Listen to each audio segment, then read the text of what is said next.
تیر کال کندهار کې ټول 301 کیلوګرامه د پسه وړۍ او د وزو خوراک راټول شوی. د دې څرګندونې دلته کندهار کې د کرنې ریاست مسؤلینو مالدارانو ته د وړۍ پنیر راټولولو په برخه کې د روزنې 2 ورځني ورکشاپ پر مهال وکړې. د کندهار د کرنې او مالدارۍ ریاست مسؤلینو وایي د دې ډول پروګرامونو څخه موخه په پنیر ډول د مالدارانو روزل دي ترڅو دوی په راتلونکي کې د وړۍ راټولولو او پاکولو کې وړتیا ولري. د کندهار کرنې او مالدارۍ ریاست تر شا لاندې د DAI مؤسسې په مالي ملاتړ د شتنو مالدارانو ته د وړۍ راټولولو، پاکولو او بسته‌بندي کولو په برخه کې 2 ورځني زده کړې ورکړل شوې او ترڅنګ هر مالدار ته د وړۍ د شکولو عصري ماشینري ورکړل شوه ترڅو مالداران د پسونو څخه په داسې ډول وړۍ راټولې کړي چې حفظ الصحت یې زیان ونه رسیږي. د کندهار کرنې او مالدارۍ ریاست د حیواني روغتیا مدیر وایي چې د یاد ورکشاپ څخه موخه مالداران ته په عصري ډول د وړۍ راټولولو لارې چارې ښودل دي. نوموړي زیاته کړه تېر کال کندهار کې ټول 355 کیلوګرامه د پسه وړۍ او 14,000 کیلوګرامه بیا د وزو خوراک راټول شوی دی.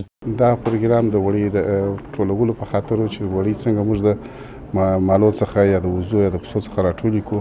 د دې لپاره د ورځني ټریننګ DAI مؤسسې د خوا په لاره اچول شوی و چې دوی غواړي چې په کندهار کې هغه مالداران چې په هغه ساحه کې مالداري ډېره ده دوی وکولی شي چې د وړۍ په راټولولو باندې پوه شي چې کومې وړۍ څنګه موږ راټولې کړو او څنګه یې تر بازاره ورسوو. ځکه دغه پروګرام پخوا نه و، خلک دا پوهاوی نه درلودی چې وړۍ څنګه راټولې کړي. وړۍ به په مختلفو رنګو سره ګډولې او بازارو ته به راوړلې یا خارج ته کتلې هم په ښه بیه نه خرڅېدلې.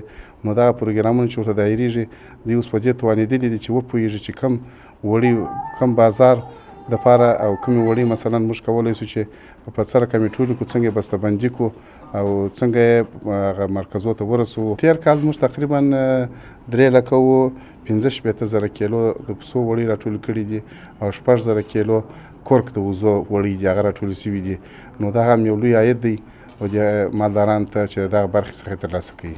کندهار کې د نساجي نخې په نوم د ټوکر جوړونې دولتي کارخونې تازه په امتحاني ډول فعالیت پیل کړی چې په فعال کېدو سره مالداران ډېر خوښ دي. هغوی چې تازه د وړۍ راټولولو اړوند 2 ورځني ورکشاپ کې د وړۍ راټولول په فني ډول زده کړي وایي چې اسلامي امارت د نساجي کارخونې د بیا فعالېدو سره ورته د بازار زمینه برابره کړې.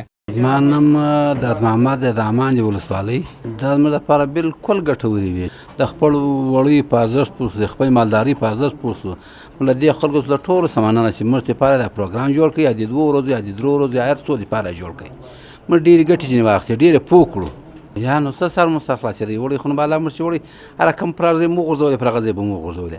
نن موږ ته د وړۍ هدایت وشو وړۍ باید چې داسې پر ترپال باندې پسه وسکوسل شي، غچې شي، وړۍ سمې شي، ډبرې په ګډې نه شي، خاورې په ګډې نه شي، خاشې په ګډې نه شي، پاکې شي، داسې سمې ثابته وړۍ شي نو په پروش رسېږي. نوم مې دادالله ولد نیک محمد د کندهار ولایت ارغنداو ولسوالۍ یو مالدار یم. یقیني نو زموږ وړۍ به قیمت پیدا کړي په صنعت کې بل داسې دي. اوس موږ پوه شولو چې ډاکټر صاحب موږ ته وویل چې تاسې د خپلې وړۍ په پاکه طریقه راټولې کړئ، په ښه قیمت به خرڅ انشاءالله. خپل ملک یې لکه حاجي صاحب چې یادونه وکړه د نساجي فابریکه انشاءالله موږ لرو. نو هر څه به د خپله کور د خپله ځای وي، د دې پر ځای چې د ایران یا د سعودي یا د بل ځای وړۍ استعمالوو. دا په داسې حال کې ده چې د کندهار کرنې ریاست مسؤلین نږدې راتلونکي کې د وړۍ راغونډولو ځانګړي مرکزونو د جوړېدو خبر ورکوي.